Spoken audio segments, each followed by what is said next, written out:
Hello guys, আসসালামু আলাইকুম। Welcome to my another blog. শুরুতে আপনারা কাছে মাফ চাইলাম, কারণ এক জায়গার ভিডিও আমি 3টা ভিডিও করে আপনারা দেখাইছি। কারণ কিতার লাগি দেখাইছি, আমি অত সুন্দর জায়গায় একলগে যদি সারাটা ভিডিও দেখাইতে অনেক বড় ভিডিও হয়ে যায়, আর বেশি বড় ভিডিও কিন্তু মানুষের দেখে না, যার কারণে ছোটো ছোটো একটা পর্ব করে আমি ভিডিওটি অত সুন্দর সুন্দর জায়গা একলগে যদি দেখেও দেখতো না, ওটা লাগে ছোটো ছোটো ক্লিপ করে আপনারা ভিডিও করে দিয়েছে যাতে সবে জিনিসটা দেখে। তো যে জায়গার কথা আমি আগর ভিডিওর মাঝে কইছিলাম যে আর একটা ফানির জায়গা রয়েছে, ওই লগি এই জায়গা, এটা ওই লগি আপনার এই বাসতলার স্লুইস গেট। ভারত থেকে যে পাহাড়ি জন্নার পানি যখন বাংলাদেশে আইতে চায় তখন ও গেটে পানি আটটাইয়া রাখে, বাংলাদেশে বন্যা থেকে বাঁচাইয়া রাখে। আর যারা জমি চাষ করবার পানি নিয়ন্ত্রণ করে এই গেটের অনেক গুরুত্বপূর্ণ, আমরা বাংলাদেশের লাগে অনেক গুরুত্বপূর্ণ এই গেট। আর মেঘালয়ের পানি থেকে মেঘালয়ের পাহাড় থেকে যেগুলা পানি টানিয়া বাংলাদেশে আইতে চায়, আর এই স্লুইস গেটে এই পানিরে আটকাইয়া রাখে। খুললে গ্রাম বাসে আর বন্ধ রাখলে জমি বাসে। বাসতলার গেট শুধু লোয়ার না, এটা সময়ের লগে নিয়ন্ত্রণ করে। আর অত সুন্দর জায়গা, এখানে যেদিন কেউ যাই না তে মিস করবা।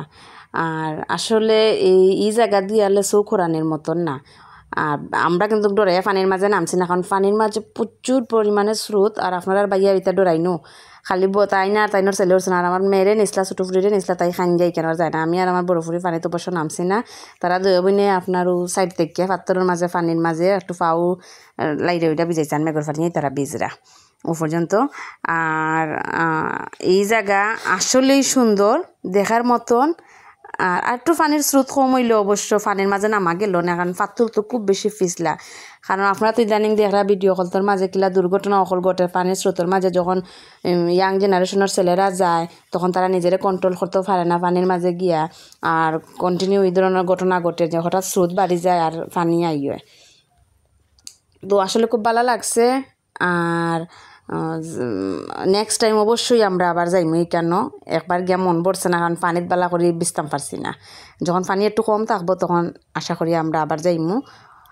নেক্সট ভিডিওতে আপনারা লগে আবারও দেখা হইব, হয়তো কোনো বিয়া নয় রান্না নয় বেড়ানি বা সংসারের কাজ কাম ওইটা লইই আপনার সাথে নেক্সট ভিডিওটা অবশ্যই দেখা হইব। সব ভালো থাকবা। পানির যেদিন যাই না আপনারা নিজেরা সাবধান থাকবা, বাচ্চারা সাবধান রাখবা, কারণ পানি এমন এক জিনিস এখানের মাঝে গিয়ালে নিজের কন্ট্রোল রাখা আসলে খুব কষ্ট। এরপরও আমার ছেলে গেছিলো, তার বাবা একটু দূরিয়া লইয়া গেছেন, তার বাবা নিজেও ডরাইরা পানির স্রোত দেখিয়া। আমরা যে সময় গেছি তখন পানির স্রোত একটু কম আসলো, আমরা হঠাৎ করে পানির স্রোত বাড়ি গেছে।